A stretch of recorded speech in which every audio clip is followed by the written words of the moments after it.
Dans les années 90, en Algérie, même si nous vivions des moments extrêmement difficiles, je n'ai jamais autant cru en la vie. Je n'ai jamais autant aimé la vie. Parce que tous les jours, je me réveillais et je me disais, c'est un privilège que de pouvoir vivre. Et c'est un privilège que de pouvoir continuer le combat de ceux qui sont partis. Nous avons perdu beaucoup de démocrates en Algérie.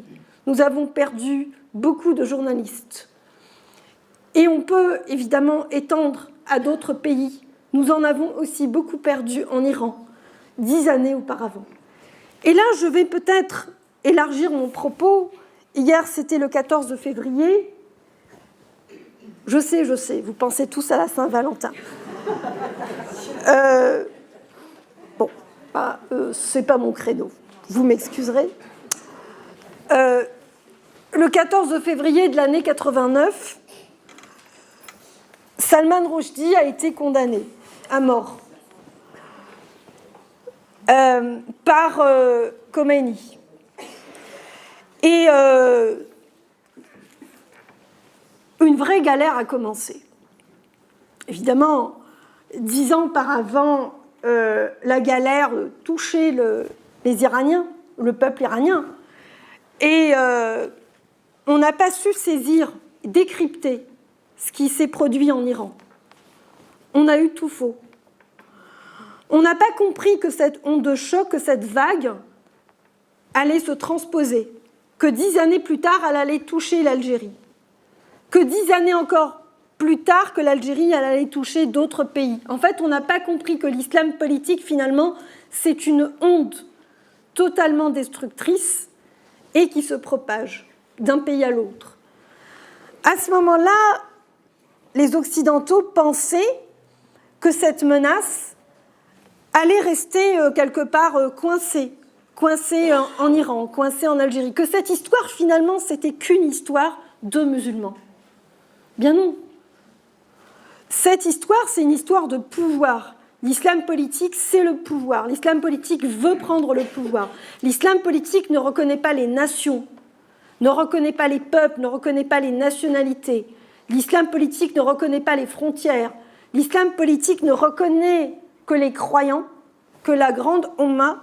Et son ambition première, c'est évidemment de régir le monde, tout simplement. Alors, ça peut paraître terrifiant, évidemment, ça l'est. C'est un projet terrifiant. Lorsqu'on voit de quelle façon des pays comme l'Iran, des pays comme l'Algérie, des pays comme l'Égypte, des pays comme la Tunisie, sont marqués aujourd'hui par la montée de l'islam politique, il y a de quoi être effrayé. Mais mon souci aujourd'hui, ce n'est pas du tout de vous faire peur. Non. C'est de partager avec vous un constat, un diagnostic. Et surtout, se demander qu'est-ce qu'on peut faire. Parce que moi, j'estime qu'il n'y a aucune fatalité. Que l'islam politique, ce n'est pas une fatalité. Ce n'est une fatalité nulle part et surtout pas dans les pays musulmans. Mais pour voir émerger les démocrates, pour voir émerger les laïcs, pour voir émerger les féministes, faut-il encore qu'on leur donne la parole? Faut-il encore qu'ils puissent s'exprimer? Faut-il encore que leurs idées circulent? Eh bien, il est là l'enjeu aujourd'hui. L'enjeu, c'est aussi un enjeu de visibilité de ces démocrates-là, qu'on n'entend pratiquement jamais, qu'on ne voit pratiquement jamais, qu'on ne reconnaît pratiquement jamais. Bien, moi, je dis qu'aujourd'hui, vu la montée de l'islam politique en Europe, partout dans le monde, vu la montée aussi des extrêmes droites qui font peur aussi, eh bien, nous n'avons plus d'autre choix que de travailler ensemble. C'est en s'appuyant sur les démocrates dans les pays musulmans, sur les démocrates qui sont ici, qui ont une expérience absolument extraordinaire à communiquer, eh bien qu'on pourra s'en sortir. Parce que ces gens-là connaissent de l'intérieur les mécanismes, les dynamiques, les stratégies. Ce sont nos premiers alliés. La solution, elle est quelque part entre leurs mains. Si aujourd'hui nous n'avons pas compris que c'est en leur faisant le plus de place, c'est en leur donnant le plus de visibilité qu'on va y arriver, je pense qu'on ne pourra pas le faire, très sincèrement. Parce que lorsqu'un démocrate iranien parle de son expérience, il sait de quoi il parle. Il a la légitimité pour le faire. Et c'est la même chose pour un démocrate algérien, tunisien, égyptien et que sais-je. Donc il est important que l'on brise ces barrières qui sont de toute façon superficielles. Il est important que l'on multiplie les solidarités. Il est important que l'on fusionne nos paroles. En 1994, lorsque je suis arrivée en France avec mes parents, eh bien, nous nous sommes installés à Saint-Denis, dans la banlieue donc, parisienne, dans le nord.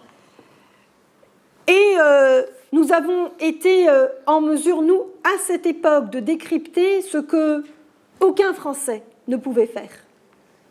C'est-à-dire l'existence, à ce moment-là, déjà, eh bien, des germes de l'intégrisme musulman, dans les banlieues.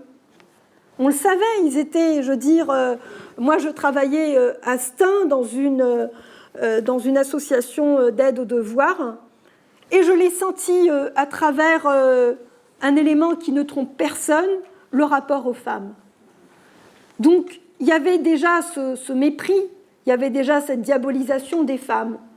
Et vous savez, lorsqu'on commence à diaboliser les femmes, lorsqu'on commence à les mépriser, en général, ce n'est pas bon signe. Et fatalement, nous avons mis le doigt là où il fallait le mettre. Nous avons tiré la sonnette d'alarme, nous avons parlé. Et tout ce qu'on nous a répondu, c'est « Ah ben mais attendez quand même, l'Algérie, c'est pas la France, hein. Vous vous rendez pas compte. Bon, vous êtes, c'est vrai que vous êtes un peu traumatisés, mais enfin, calmez-vous, quoi. » Bon, alors, je dis ça aujourd'hui, bon, comme ça, à la blague, parce qu'on sait à quel point la situation a pourri. On sait à quel point aujourd'hui des quartiers en entier sont pris en otage, pour ne pas dire des villes en entier.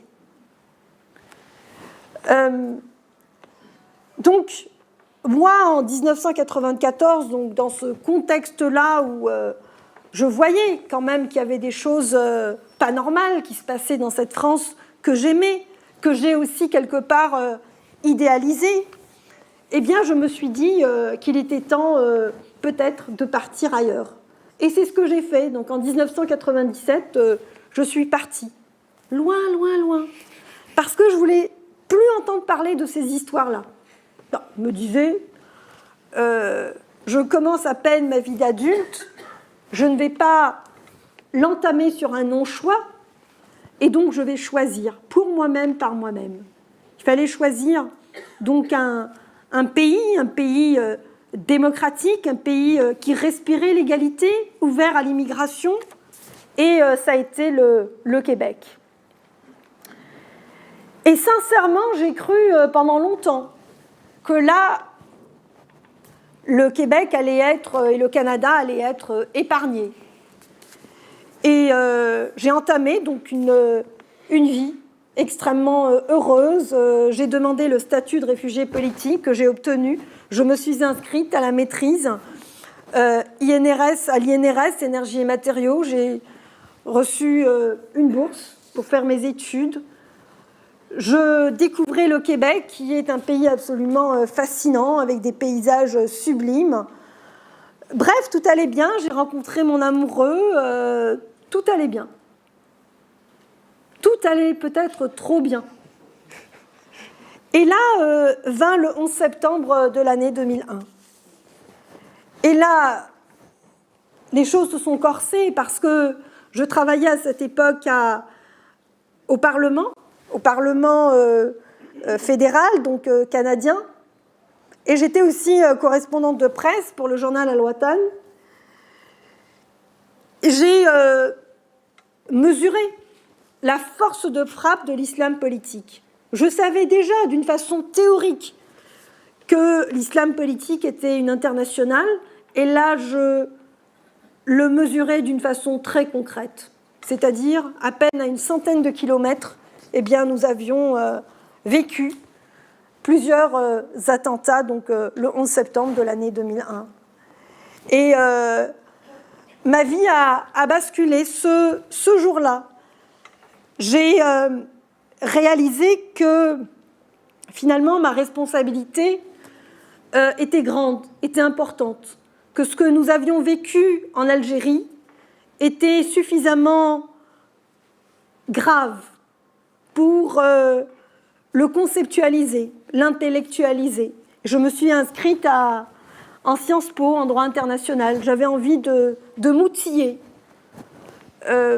pour, disons, décrypter d'une façon scientifique eh bien, ce que nous avions vécu. Et depuis, en fait, je ne fais que ça. Bon, alors j'arrive à avoir quelques réponses, mais la plupart du temps, je rame. Comme vous toutes et tous, j'imagine.